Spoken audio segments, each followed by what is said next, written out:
हाय दोस्तों, नमस्कार। आइए एक बार फिर से आपका स्वागत करते हैं आपके अपने चैनल देवा एजुकेशंस में। उम्मीद करते हैं कि ये जो 50 प्रैक्टिस सेट की श्रृंखला हम आपके लिए लाए थे ग्रामीण परिवेश विकास एवं समाज की, वो आपको काफ़ी लाभदायक सिद्ध हो रही होगी। तो चलिए, आज वीडियो नंबर 9 आपके सामने आ चुकी है और इस वीडियो में हम प्रैक्टिस नंबर 24, 25 और 26 मतलब 3 प्रैक्टिस सेट आज भी हम कवर करने वाले हैं। इस लगभग 17 मिनट की वीडियो में हम आपको 3 प्रैक्टिस सेट देने वाले हैं। तो चलिए, जो भी भाई बहन चैनल पर नए हों उनके लिए अगर कुछ लाभ हो रहा हो तो वो लोग चैनल को ज़रूर सब्सक्राइब कर लें और बगल में बना बेल आइकन को ज़रूर प्रेस कीजिएगा ताकि हर वीडियो का नोटिफिकेशन आपके पास पहुंचता रहे। तो चलिए, देर न करते हुए आगे बढ़ते हैं और 24 नंबर प्रैक्टिस सेट नंबर 24 आपके स्क्रीन पे ये रहा और इसका पहला क्वेश्चन हम लोग लेते हैं। पहला क्वेश्चन है, पटवार इलाके का सारा रिकॉर्ड रहता है मेरे दोस्तों। तो जो पटवार इलाके का रिकॉर्ड होता है वो पटवारी के पास होता है, आपको पता होगा। Option number C. चलिए आगे बढ़ते हैं। प्रत्येक गांव की सारी जानकारी का मानचित्र किसके पास होता है? तो ये भी आपके पटवारी के पास होता है। आगे बढ़ेंगे। तीसरा क्वेश्चन, गिरदावर कानून गो किस व्यक्ति के अभिलेखों का निरीक्षण करता है मेरे दोस्तों? तो ये पटवारी के अभिलेखों का निरीक्षण करता है मेरे दोस्तों। तो ऑप्शन हो जाएगा डी, गिरदावर पटवारी से ऊपर होता है। आगे बढ़ेंगे। वर्तमान में आयोजित पटवारियों की भर्ती से पहले पटवारियों की भर्ती कौन करता था? तो मेरे दोस्तों जिला कलेक्टर करता था। ऑप्शन नंबर डी हो जाएगा। आगे बढ़ेंगे। जिले का सर्वोच्च राजस्व अधिकारी होता है तो कौन होता है? वो होता है आपका कलेक्टर। Option A. आगे बढ़ेंगे। निम्न में किसका चुनाव प्रत्यक्षतः आम जनता द्वारा किया जाता है मेरे दोस्तों? प्रत्यक्ष मतलब सामने, तो सरपंच का चुनाव जो होता है वो आपकी आंखों के सामने होता है। आगे बढ़ेंगे। उत्तर प्रदेश में उर्दू को द्वितीय राजभाषा कब घोषित किया गया मेरे दोस्तों? तो 1989 में किया गया। कब? 1989, 90 से एक कम। आगे बढ़ेंगे। खसरा नंबर का संबंध मेरे दोस्तों होता है तो भूमि से होता है। ऑप्शन नंबर ए सही जवाब हो जाएगा। आगे बढ़ेंगे। निम्न अधिकारियों से आज्ञा मिलने पर पटवारी जिस अधिकारी की आज्ञा को सर्वोच्च प्राथमिकता देगा वह अधिकारी कौन है? तो वो आपका जिला कलेक्टर है, डीएम है। ऑप्शन नंबर ए हो जाएगा, जिला मजिस्ट्रेट जिसको बोलते हैं। आगे बढ़ेंगे। पटवारी के कार्यों का सामान्य निरीक्षण अधिकारी है तो कौन है मेरे दोस्तों? गिरदावर कानूनगो। आगे बढ़ेंगे।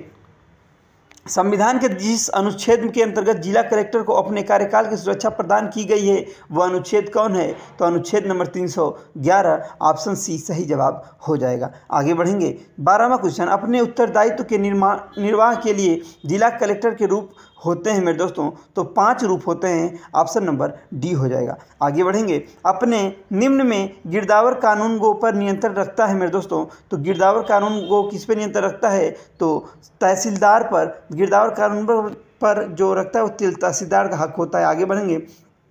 पटवार हल्के के रिकॉर्ड का तत्काल सुधार करता है तो कौन करता है मेरे दोस्तों? तो आपका ऑप्शन डी पटवारी करता है। आगे बढ़ेंगे। गांव में भू राजस्व वसूली का कार्य कौन करता है मेरे दोस्तों? तो ये भी आपका काम पटवारी ही करता है, भू राजस्व वसूली। आगे बढ़ेंगे। वृक्षारोपण एवं बंजर भूमि का विकास राजस्व परिषद के किस अनुभाग के अंतर्गत आता है? भूमि में 2 शब्द हैं तो याद कर लीजिए, अनुभाग 2 इसका सही जवाब हो जाएगा। आगे बढ़ेंगे। पटवारी पद का सृजन किसके शासनकाल में हुआ था? तो शेरशाह के शासनकाल में हुआ था मेरे दोस्तों, शेरशाह के। आगे बढ़ेंगे।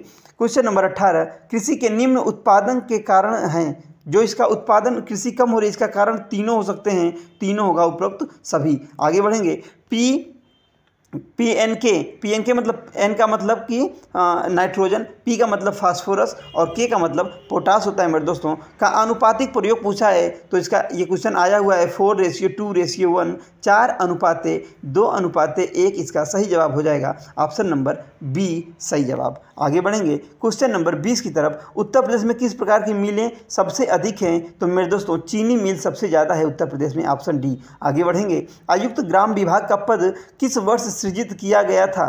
तो इसका सही जवाब हो जाएगा मेरे दोस्तों 1985 में किया गया था। आगे बढ़ेंगे। बलवंत राय मेहता समिति के पंचायती राज प्रणाली को किस स्तरीय को बनाने पर सिफारिश दी थी? देखिए, बलवंत राय मेहता में 3 अक्षर हैं तो ऑप्शन सही जवाब 3 स्तरीय हो जाएगा।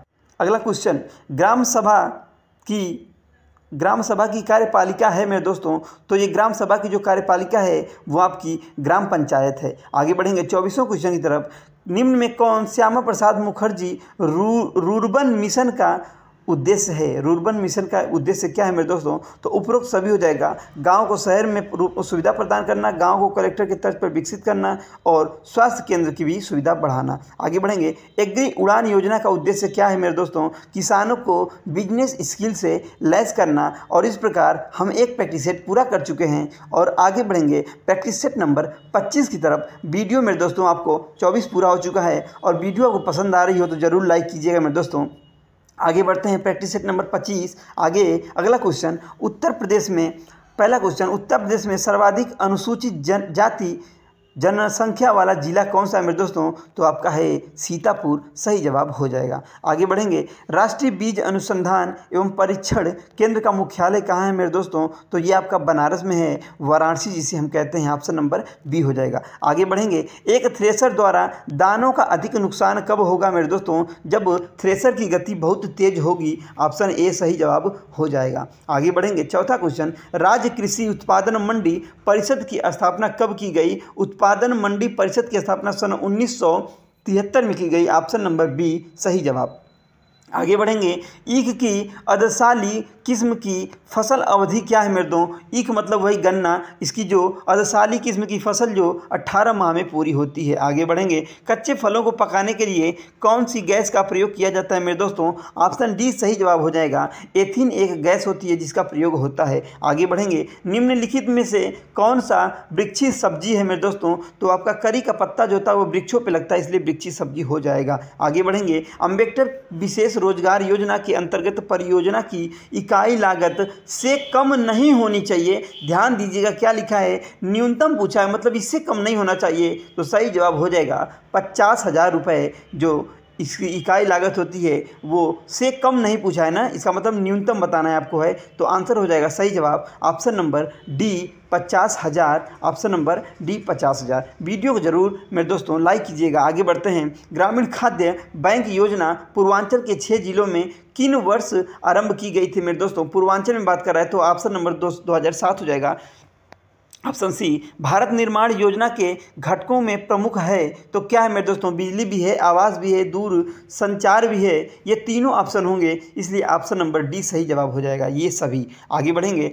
राष्ट्रीय प्रदर्शन योजना का संबंध ग्रामीण विकास के किस क्षेत्र से रहा है मेरे दोस्तों? राष्ट्रीय प्रदर्शन योजना पूछा है तो इसका जो क्षेत्र है वो आपका है ग्रामीण पेयजल से। ठीक, आगे बढ़ेंगे। अगला क्वेश्चन, कुटीर ज्योति योजना से में निम्नलिखित में कौन सा कार्यक्रम संबंधित? देखिए ज्योति मतलब होता है उजाला, तो उजाला से कहीं ना कहीं होगा, तो ऑप्शन नंबर सी हो जाएगा। ग्रामीण क्षेत्रों में गरीबी रेखा से नीचे जीवन यापन करने वाले परिवारों को विद्युत उपलब्ध कराना। आगे बढ़ेंगे। भारत नेट योजना के प्रथम चरण के तहत कितने ग्राम पंचायतों को ब्रॉडबैंड से जोड़ा गया मेरे दोस्तों? तो सही जवाब हो जाएगा 1,00,000। ऑप्शन ए हो जाएगा। आगे बढ़ेंगे। खाद्यान्न बैंक योजना जिसकी स्थापना सन 2002 में की गई, इसके तहत किस स्तर पर खाद्यान्न बैंक खोलने का प्रावधान किया गया मेरे दोस्तों? तो इसके तहत पंचायत स्तर इसका सही जवाब हो जाएगा। आगे बढ़ेंगे। क्वेश्चन नंबर 15, राज्य स्वास्थ्य सूचकांक 2019 की रिपोर्ट में स्वास्थ्य के क्षेत्र में कौन सा राज्य भारत का शीर्ष है? तो ऑप्शन ए हो जाएगा। केरल सबसे ऊपर नंबर पे आता है। आगे बढ़ेंगे। सामाजिक शोध विधि के विषय क्षेत्रों में कौन शामिल नहीं है मेरे दोस्तों? कौन शामिल नहीं होता है? तो सही जवाब हो जाएगा ऑप्शन नंबर सी भूमि वितरण नहीं होता है। आगे बढ़ेंगे। अवलोकन को वैज्ञानिक विधि की कौन सी विधि कहा जाता है मेरे दोस्तों? तो शास्त्रीय विधि कहा जाता है। ऑप्शन नंबर ए सही जवाब हो जाएगा। आगे बढ़ेंगे। वर्ष 1903 में सर डेनियल हैमिल्टन ने सहकारिता के आधार पर आदर्श ग्राम योजना कहाँ शुरू की गई थी?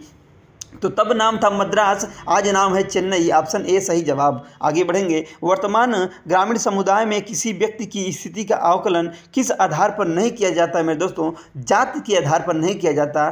ठीक, तो सही जवाब ए हो जाएगा जाति। आगे बढ़ेंगे। सामाजिक परिवर्तन के आर्थिक कारण किस रूप में सहायक होते हैं मेरे दोस्तों? तो देखिए सभी रूप में सहायक होते हैं। प्रेम विवाह चाहे हो, चाहे अंतर्जातीय विवाह हो, चाहे सामाजिक विघटन हो, इसका जवाब हो जाएगा ये सभी। ऑप्शन नंबर डी हो जाएगा। ठीक, चलिए आगे बढ़ते हैं। वीडियो को लाइक जरूर कीजिएगा अगर वीडियो को पसंद आ रही हो, अगर नहीं आ रही हो तो कोई ज़रूरत नहीं है। आगे बढ़ेंगे। कृषक समाज की सामाजिक आर्थिक संरचना से के संबंध में कौन सही है मेरे दोस्तों, कौन सही है पूछा है तो सही जवाब हो जाएगा ऑप्शन डी, ये सभी। आगे बढ़ेंगे। निम्न में कौन से कार्य जमींदार के स्वभाव में निहित पाए जाते हैं मेरे दोस्तों, तो इसका सही जवाब हो जाएगा ऑप्शन नंबर डी, ये सभी। आगे बढ़ेंगे। 23वां क्वेश्चन, ग्रामीण भारत के लिए गरीबी रेखा का आधार निर्धारित किया जाता है ऐसा परिवार जिसकी प्रतिदिन की आय 27 रुपये से कम हो, ऑप्शन ए, उसे गरीबी रेखा के नीचे माना जाता है। आगे बढ़ेंगे। उत्तर प्रदेश में विधानसभा के सदस्यों की कुल संख्या पूछ रहा है, तो वैसे तो ऑप्शन 2403 होता है, लेकिन 404 लगाएंगे क्योंकि एक जो होता है ये आपका अनुच्छेद नंबर 104, अनुच्छेद नंबर 104 के तहत राज्यपाल क्या करता है, इसको एक व्यक्ति को सदस्यों की संख्या देता है, ग्रहण कराता है, सदस्यता देता है। आगे बढ़ेंगे। चिकनकारी के काम के लिए प्रसिद्ध है, तो चिकनकारी के काम के लिए जो प्रसिद्ध है आपका जिला है वो लखनऊ है। लखनऊ है भारत की उत्तर प्रदेश की राजधानी। आगे बढ़ेंगे। चलिए लखनऊ सही जवाब हो जाएगा और इस प्रकार दूसरा प्रैक्टिस सेट भी पूरा होता हुआ आगे बढ़ेंगे अगले प्रैक्टिस सेट की तरफ। प्रैक्टिस सेट नंबर मेरे दोस्तों, प्रैक्टिस सेट नंबर आगे बढ़ेंगे 26 की तरफ बढ़ेंगे। अगर वीडियो आपको पसंद आ रही होगी तो 25वां पूरा हो चुका है, 26 की तरफ बढ़ते हैं। वीडियो आपको पसंद आ रही होगी मेरे दोस्तों तो आप अपना थोड़ा हमें सपोर्ट जरूर दीजिएगा। और इस प्रकार 26वें प्रैक्टिस सेट की तरफ हम आ चुके हैं और 26वां प्रैक्टिस सेट आपकी स्क्रीन पे आ चुका है मेरे दोस्तों। चलिए आगे बढ़ते हैं। भारत में स्थानीय स्वशासन का जनक किसे कहा जाता है मेरे दोस्तों, तो लॉर्ड रिपन को कहा जाता है मेरे दोस्तों। लॉर्ड रिपन स्थानीय स्वशासन का जनक माना जाता है। आगे बढ़ेंगे। भूमि की पैमाइश नाप जिसे कहते हैं का काम कौन विभाग करता है मेरे दोस्तों, तो राजस्व विभाग ही करेगा। ये तो बहुत ही आसान क्वेश्चन। आगे बढ़ेंगे। भूदान आंदोलन किस वर्ष प्रारंभ हुआ था मेरे दोस्तों, तो 1991 में हुआ था विनोबा भावे जी के द्वारा। 1991, ऑप्शन ए सही जवाब हो जाएगा। आगे बढ़ेंगे। क्वेश्चन नंबर 4, केंद्र सरकार के पंचायती राज मंत्रालय द्वारा स्वामित्व योजना की घोषणा कब की गई मेरे दोस्तों, तो इसका सही जवाब हो जाएगा सन 2020 में तो की गई, लेकिन यहाँ पे अप्रैल सन 2020 सही जवाब हो जाएगा। आगे बढ़ेंगे। दीनदयाल उपाध्याय ग्राम ज्योति योजना मेरे दोस्तों देखिए, ग्राम ज्योति योजना तो उसका मुख्य उद्देश्य क्या होगा, ऊर्जा आपूर्ति करना। ऑप्शन सी सही जवाब हो जाएगा। आगे बढ़ेंगे। क्वेश्चन नंबर 6, सांसद स्थानीय क्षेत्र विकास योजना की घोषणा किस वर्ष की गई मेरे दोस्तों, तो सही जवाब हो जाएगा सन 1993, ऑप्शन नंबर बी। आगे बढ़ेंगे। आत्मनिर्भर उत्तर प्रदेश रोजगार अभियान 2020 को राज्य के कितने जिलों में आरंभ किया गया, आपको पता होना चाहिए। करंट का क्वेश्चन है। 31 जिलों में किया गया, 31 सही जवाब, ऑप्शन बी।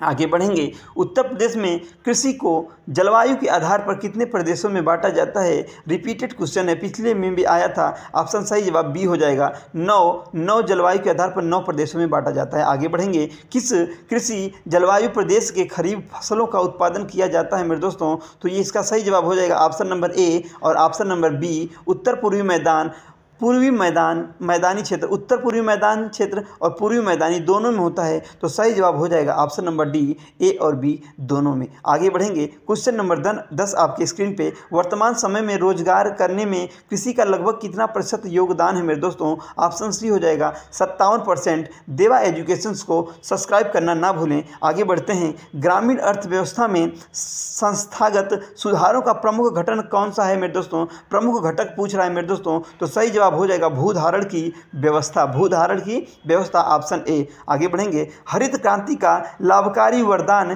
किन विशेष फसलों के लिए है, तो गेहूं और चावल के फसलों में ज़्यादा हुआ लाभ हुआ, इसलिए गेहूं और चावल इसका सही जवाब हो जाएगा। आगे बढ़ेंगे। गांव के नक्शे को कहा जाता है मेरे दोस्तों सजरा। ये भी क्वेश्चन आपका रिपीट है, पिछले प्रैक्टिस सेट में आया हुआ था। आगे बढ़ेंगे।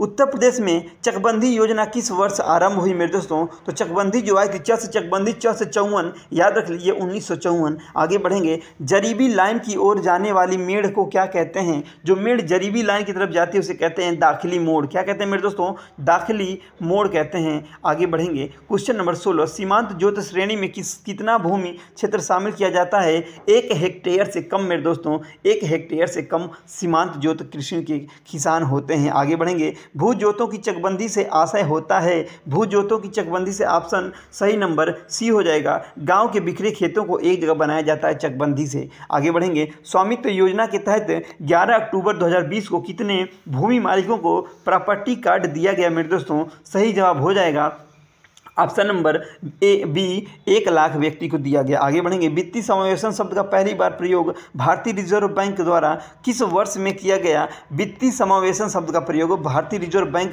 जो इसका यूज़ की थी सन 2005 और 6 में की थी। Option number B. आगे बढ़ेंगे। मध्यकालीन भारत में ग्रामीण स्वशासन की प्रणाली किन कारणों से कमज़ोर हो गई मेरे दोस्तों? किस कारण से ग्रामीण स्वशासन की प्रणाली कमज़ोर हुई थी? तो ऑप्शन नंबर डी हो जाएगा। नगरों पर अधिक ध्यान दिया गया था, जमींदारी को बढ़ावा दिया गया था, इस प्रकार डी सही जवाब। आगे बढ़ेंगे। Question number 21। संविधान के किस अनुच्छेद के तहत पंचायतों की वित्तीय स्थिति का पुनर्विलोकन करने के लिए राज्य वित्त आयोग के गठन का प्रावधान है? तो इसका सही जवाब हो जाएगा अनुच्छेद नंबर 200 मेरे दोस्तों।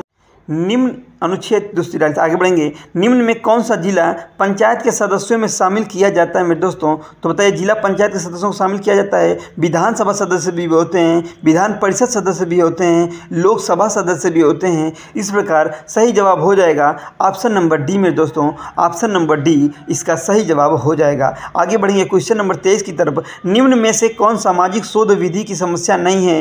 निर्दर्शन चयन की समस्या, सामाजिक विघटन का निराकरण और वस्तुनिष्ठता का अभाव, सही माप का अभाव। कुछ दो ऑप्शन इधर हैं, दो ऑप्शन उधर हैं, तो इसका सही जवाब हो जाएगा सामाजिक विघटन का निराकरण। देखिए इसका सही जवाब क्या हो जाएगा मेरे दोस्तों? सामाजिक विघटन का निराकरण, ऑप्शन नंबर बी। आगे बढ़ेंगे। 24वां क्वेश्चन। सामाजिक सर्वेक्षण पद्धति के प्रमुख दोष हैं मेरे दोस्तों। तो इसका जो प्रमुख दोष है मेरे दोस्तों क्या है बताइए? इसका सही जवाब हो जाएगा उपरोक्त सभी तीनों दोष हैं। ठीक, आगे बढ़ेंगे। अवास्तविक सूचना, निरर्थक सूची और अमूर्त घटनाओं का अध्ययन। आगे बढ़ेंगे। अंतर्वस्तु विश्लेषण का प्रमुख उद्देश्य कौन सा है मेरे दोस्तों? तो जो प्रमुख उद्देश्य है अंतर्वस्तु विश्लेषण का, इसका भी सही जवाब हो जाएगा ये सभी गुणात्मक तथ्यों का नामांतरित स्वरूप देना, गुणात्मक अध्ययन को। इस प्रकार हम पूरा कर चुके हैं प्रैक्टिस सेट। तो वीडियो को लाइक करना और चैनल को सब्सक्राइब करना ना भूलें मेरे दोस्तों। देखिए देवा एजुकेशंस, लाइक कीजिए, कमेंट्स कीजिए और शेयर कीजिए। आपका वीडियो देखने के लिए तहे दिल से बहुत बहुत धन्यवाद। तब तक के लिए नमस्कार।